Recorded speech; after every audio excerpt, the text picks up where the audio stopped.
Episode 7 मेरी go round. Morning birds की मीठी आवाज़ों के बीच आर्यन की आंखें खुली। बीती रात उसे काफ़ी अच्छी नींद आई थी और क्यों ना हो, आर्यन ने ज़िंदगी में पहली बार माँ का स्पर्श महसूस किया था। मगर उसे पता था चाहे कुछ भी हो जाए, रोहित को कल के बारे में पता नहीं चलना चाहिए। आर्यन धीरे से अपना सर पिलो से उठकर कमरे में देखने लगा। रीडिंग टेबल पर रोहित लैपटॉप पर रोज की तरह अपने मेल्स चेक कर रहा था। आर्यन ब्लैंकेट हटाकर बेड से उतर गया, अपने स्लीपर्स पहने और बाथरूम में चला गया।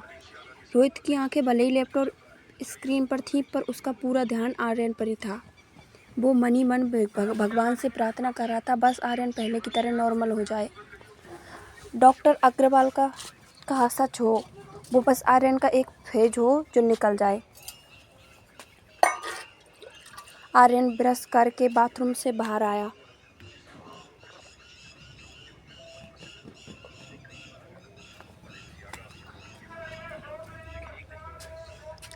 आर्यन पहले की तरह नॉर्मल हो जाए। आर्यन ब्रश करके बाथरूम से बाहर आया। रोहित के पास जाकर एक ओबीडियंट बच्चे की तरह बोला, गुड मॉर्निंग डैड। रोहित ने आर्यन के कंधे पर हाथ रख के विश किया, गुड मॉर्निंग। आर्यन, चलो नाश्ता कर लेते हैं, फिर तुम रेडी हो जाओ, टीचर आने वाली है। आर्यन हाँ में सिर हिलाकर लिविंग एरिया की तरफ जाने लगा। रोहित की नज़रें अभी भी आर्यन के बर्ताव पर थी, जो अब बिल्कुल फैले जैसा हो गया था। रोहित ने लैपटॉप बंद किया और आर्यन के पीछे लिविंग रूम में गया। डाइनिंग टेबल पर रोज की तरह होटल के सर्विस स्टाफ ने नाश्ता परोसा, ऑरेंज जूस, ब्रेड, बटर और सलाद। आर्यन ने अपने गिलास में जूस लिया और प्लेट में सलाद लेकर खाने लगा। रोहित ने राहत की सांस ली। आर्यन पहले की तरह नॉर्मल हो गया था। Manali city area. इसी बीच कामनी तेज कार चलाकर किसी का पीछा कर रही थी। थोड़ी थोड़ी देर में मुड़ते रास्तों पर बेपरवाह होकर कार चलाना खतरनाक हो सकता था, मगर कामनी को ये फिक्र थी कुणाल उसकी आंखों से दूर न हो जाए। कामनी सुबह 7 बजे से कुणाल के घर के बाहर अपनी कार में कुणाल के निकलने का इंतजार कर रही थी। 9 बजे जैसे ही कुणाल निकला, कामनी उसका पीछा करने लगी। बर्थडे पार्टी के बाद ना तो कुणाल कामनी का फ़ोन उठा रहा था और ना ही कॉल बैक कर रहा था। कामनी को कुणाल का ये बर्ताव बिल्कुल भी अच्छा नहीं लग रहा था। इसलिए कामनी कुणाल का पीछा करते हुए पता करना चाहती थी कि आखिर कुणाल कहाँ और किसके साथ बिजी है। कुणाल अपनी कार तेज़ी से चला रहा था। कुछ देर तक कामनी ने कुणाल का पीछा किया। कुणाल की गाड़ी होटल पैराडाइज के गेट पर रुकी। कामनी थोड़ी दूर रुक गई। उसने देखा कुणाल गेट पर सिक्योरिटी से कुछ बातें कर रहा था। गाड़ी लेकर अंदर चला गया। कामनी कुणाल को पता नहीं चलने देना चाहती थी कि वो उसका पीछा कर रही थी। कामनी ने अपनी गाड़ी वहीं पार्क कर दी। कामनी चल कर होटल में एंटर हुई। उसने देखा कुणाल वैलेट पार्किंग के लिए अपनी कार दे रहा था। कुणाल होटल लॉबी से होते हुए लिफ्ट तक गया। कामनी मेन एंट्रेंस से शीशे से कुणाल पर नजरें रखे हुई थी। कुणाल जब लिफ्ट के अंदर चला गया तो कामनी दौड़कर लिफ्ट के पास आई। उसने देखा कि लिफ्ट 4th फ्लोर पर रुकी है। कामनी तुरंत बगल वाली लिफ्ट में गई और 4th फ्लोर का बटन दबाया। जैसे ही 4th फ्लोर पर रुकी, कामनी ने बड़े ध्यान से लिफ्ट के बाहर जाकर देखा। कॉरिडोर खाली था। कामनी चुपके से बाहर आई। कॉरिडोर की राइट साइड से कुणाल की आवाज़ आई। कामनी ने दीवार के कोने से लगकर देखा। कुणाल होटल के कुछ स्टाफ मेंबर्स को इंस्ट्रक्शन दे रहा था। मेरे दोस्त यहाँ शाम 6 बजे से आना शुरू हो जाएंगे। उन्हें किसी भी बात की कमी नहीं होनी चाहिए। कुणाल ने जेब से पैसों की गड्डी निकाली और उनके हाथ में रख दी। कुणाल लगभग धमकाते हुए कहने लगा, और पैसे चाहिए तो मिल जाएंगे, मगर याद रखना कोई गलती नहीं होनी चाहिए। इसके बाद कुणाल उनके साथ बॉल रूम में चला गया। कामनी दीवार के कोने से दबे पांव बॉल रूम के दरवाजे पर जा पहुंची। उसने दरवाजे से झांक कर देखा तो कुणाल अपने हाथ हिलाकर कुछ समझा रहा था। सारा हॉल फूलों से सजा देना, और हाँ, यह बीच में एक स्पॉटलाइट और मुझे एक फॉलो लाइट भी चाहिए। जब मैं दरवाजे से अंदर आऊँगा, मेरे हाथों में फूल का गुलदस्ता होगा। मैं चाहता हूँ कि फॉलो लाइट मुझे फॉलो करे, और चलकर लड़की के पास जाऊँगा, और जैसे ही मैं उसके पास पहुँचूँ, हॉल की सारी लाइट ऑन कर देना। ठीक उसी वक्त डीजे से कहना कि मेरा सेलेक्ट हुआ गाना बजा दे।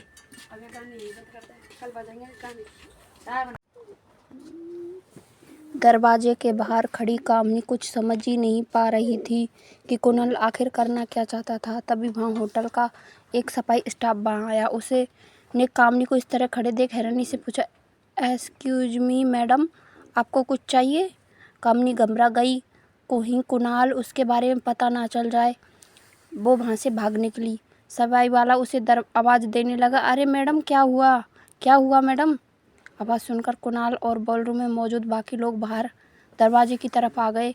सीनियर स्टाफ ने सफाई वाले से पूछा, क्या हुआ मनोज, क्यों चिल्ला रहे हो?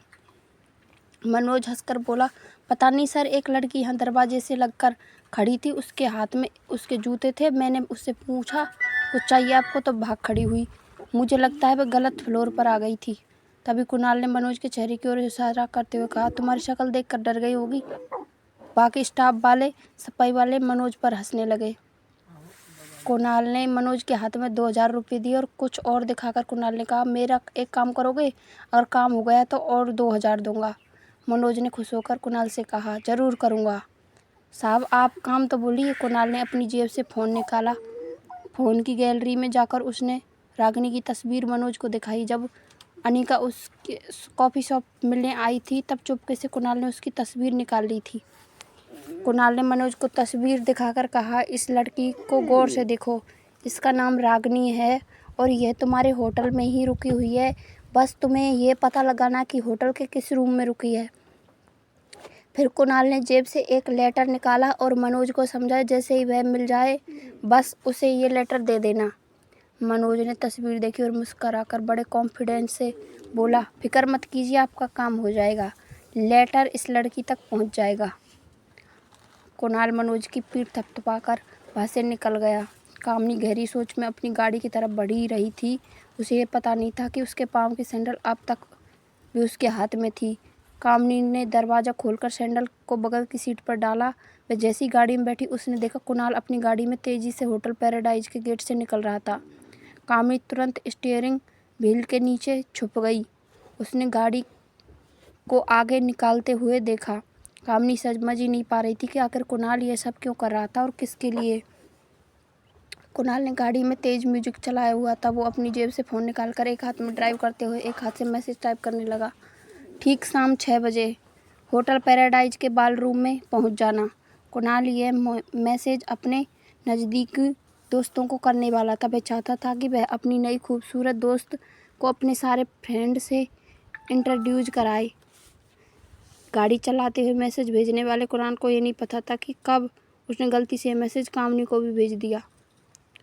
कामनी अपनी गाड़ी में सर स्टीयरिंग पर रखकर बैठी हुई थी। कामनी को शक हो चुका था कि कुणाल की ज़िंदगी में शायद कोई और लड़की है। तभी उसके फ़ोन पर एक और मैसेज आया। कामनी ने आंखें ऊपर करके डैशबोर्ड पर रखे फ़ोन को देखा। उसने नोटिफिकेशन में देखा कि कुणाल का मैसेज था। बिखरे बालों को अपनी आंखों के सामने से हटाते हुए कामनी ने मैसेज में पढ़ा, ठीक शाम 6 बजे होटल पैराडाइज के बॉल रूम में पहुंच जाना। यह मैसेज पढ़कर मानो कि कामनी को अपनी खोई ज़िंदगी वापस मिल गई थी। कामनी को लगा कि सारी प्लानिंग कुणाल ने इसलिए की थी कि आज शाम तक को वो कामनी को शादी के लिए प्रपोज कर सके। बेचारी कामनी को खुद पर शर्म आ रही थी। उसे लगा कुणाल पर उसे इस तरह शक नहीं करना चाहिए था। अब कामनी को आज के स्पेशल दिन पर कुणाल के लिए सब कुछ स्पेशल था। कामनी ने सोचा, अगर आज के दिन अनिका की कंपनी में कुणाल को तोहफे में दे दूँ तो इससे अच्छा सरप्राइज कोई नहीं होगा। कामनी ने तुरंत अनिका को फ़ोन लगाया। अनिका ने जैसे ही फ़ोन उठाया कामनी ने उसे एक ऑफ़र दे दी। सुनो अनिका, मुझे वे फार्मा कंपनी आज ही चाहिए, कीमत जो तुम चाहो। तुम्हारी सोच और औकात से कई ज़्यादा कीमत देने को तैयार हूँ मैं। अनिका उस वक्त रिया के साथ बैठकर उसके स्कूल प्रोजेक्ट को पूरे करने में मदद कर रही थी।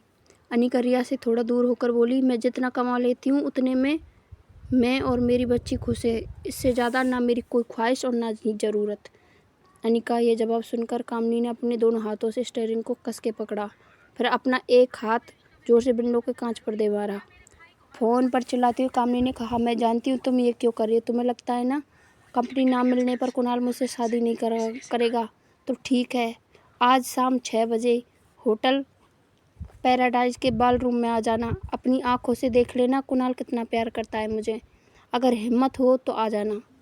और एक बात अनिका, तुम्हें बीते हुए कल के बारे में मैं तुमसे ज़्यादा मैं जानती हूँ। अगर तुम्हारे पास्ट के बारे में कुछ अहम बातें जाननी हो तो ज़रूर आना। होटल पैराडाइज इंटरनेशनल बॉलरूम, शाम 6 बजे। इतना कहकर कामनी ने फ़ोन काट दिया। अनिका हैरान हो गई। कामनी ज़रूर कोई ऐसी बात जानती थी जो अनिका के पास्ट से जुड़ी थी, पर क्या बात हो सकती थी वो? अनिका ने सोचा, क्या वो बात फार्मा कंपनी से जुड़ी थी, या शायद उसकी शादी से जुड़ी थी, या फिर उसके खोए हुए बेटे की। अनिका के मन में एक ख्याल ही चल ही रहा था कि स्वीट की डोर बेल बजी। शरारती रिया स्कूल प्रोजेक्ट से बचने का बहाना ढूंढ रही थी। डोर बेल बजते ही उसने ऐलान कर दिया, दरवाजे में मैं खोलूँगी। रिया ने दरवाज़ा खोला। सामने रूम सर्विस करने आया मनोज खड़ा था। मनोज ने बड़े प्यार से रिया को पूछा, मैम रूम सर्विस? रिया ने मुस्कुराकर मनोज को अंदर आने का इशारा किया। मनोज वैक्यूम क्लीनर से फर्श साफ करने लगा। तभी उसका ध्यान बालकनी में खड़ी अनिका पर गया। मनोज को तुरंत एहसास हो गया कि यह वही लड़की है जिसे वह ढूंढ रहा था। रूम की क्लीनिंग पूरी करने के बाद मनोज ने अपना वैक्यूम क्लीनर उठाया और दूसरे हाथ से कैप थोड़ा ऊपर करके अनिका से बोला, thank you ma'am, hope you have a great day. Anika ने अपने पर्स से 100 की नोट निकाली और मनोज के हाथ में थमा दी। मनोज ने अपनी जेब से कुणाल का लेटर निकाला और अनिका के हाथ में दे दिया। जाते हुए मनोज फिर से मुड़ा और मुस्कुराकर अनिका को थैंक यू कहा। अनिका को लगा शायद ये होटल का कोई बिल होगा। उसने लेटर को अनफोल्ड किया। लेटर में जो लिखा था वह पढ़कर अनिका सरप्राइज हो गई। लेटर में लिखा था, आखिर हमारा खत आपके कमरे में तक पहुंच गया। हमारी दोस्ती को एक मौका दीजिए। आज शाम 6 बजे होटल बॉलरूम। लेटर की लिखावट पर से अनिका ये समझ गई थी कि यह हरकत कुणाल की थी। बस अनिका को यह बात समझ नहीं आ रही थी कि अगर कुणाल आज शाम को बॉलरूम में कामनी को प्रपोज करने वाला था तो उसने अनिका को वहाँ क्यों बुलाया था। Presidential suite 2401। रोहित अपने स्वीट में वीडियो कॉन्फ्रेंस के जरिए कंपनी के बोर्ड मेंबर की मीट अटेंड कर रहा था। उसने फ़ोन पर एक बार कंपनी का IT हेड सैम फ़ोन कर रहा था। रोहित को पता था कि सैम के पास ज़रूर डॉक्टर अमृता की कोई न्यूज़ होगी। कॉन्फ्रेंस ख़त्म होने के बाद रोहित सैम को फ़ोन लगाने ही वाला था कि आर्यन के ट्यूशन टीचर मेरी आर्यन के रूम से बाहर आई।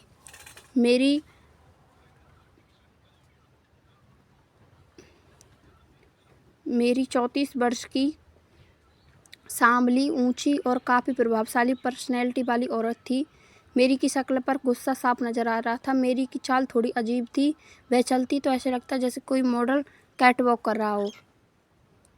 आर्यन के कमरे के बाहर निकलते ही मेरी ज़ोर ज़ोर से रोहित को आवाज़ लगानी लग गई, mister Rohit, your son is just impossible. Aryan is not normal. उसे स्पेशल बच्चों के साथ स्पेशल स्कूल में भेजना चाहिए। वैसे मेरी कई बार रोहित को यह बात बता चुकी थी, लेकिन रोहित जब भी यह बात सुनता वह बात टालने की कोशिश करता। स्पेशल स्कूल में डालने का मतलब था कि आर्यन एक मेंटली चैलेंज लड़का था। रोहित को ये बिल्कुल मंजूर नहीं था। रोहित ने मेरी को सोफा पर बैठने की रिक्वेस्ट की और बोला, प्लीज़ बैठिए, क्या हुआ मुझे बताएंगी? मेरी बोली, mister Rohit, how should I explain you? Aryan is bad in every subject. कोई बच्चा अगर एक या दो सब्जेक्ट में भी हो तो मैं समझ सकती हूँ। आर्यन हर सब्जेक्ट में 0 है। EVS उसे बोरिंग लगती है और मैथ उसके लिए बहुत ज़्यादा डिफ़िकल्ट। ना तो वह होमवर्क करता, ना ट्यूशन के वक्त पढ़ाई पे ध्यान देता, और I am fed up him mister Rohit. Rohit रोज़ की कंप्लेंट सुनकर परेशान हो गया था, मगर वह चाहता था कि टीचर उसे यही पढ़ाए। रोहित ने ड्राइवर से चेक बुक निकाली और एक चेक साइन करने लगा। रोहित की टीचर से कहा, देखिए टीचर, मैं इस महीने से आपकी सैलरी डबल कर देता हूँ अगर आप थोड़ा एक्स्ट्रा टाइम लेकर आर्यन को पढ़ा दें। मेरी ने रोहित को साइन करने से रोक दिया। मिस्टर मारवा, मेरी सैलरी आपके बच्चों की IQ नहीं बढ़ा सकती। Aryan is a special child. I think he needs special attention. I hope you understand. मेरी टीचर खड़ी होकर कमरे से बाहर निकल गई। रोहित बेडरूम में आर्यन से बात करने जा रहा था कि फिर से सैम का फ़ोन आया। इस बार रोहित ने सैम का फ़ोन उठा लिया और बोलो सैम। सैम ने कहा, सर मैंने मेल का लोकेशन ट्रैक किया सर, बहुत हैरान करने देने वाली बात है। डॉक्टर अमृता ने जिस नेटवर्क के जरिए मेल भेजा था वह मनाली का है। इतना ही नहीं सर, वह डॉक्टर अमृता इस वक्त आप ही के होटल पैराडाइज में है sir. You can find her now.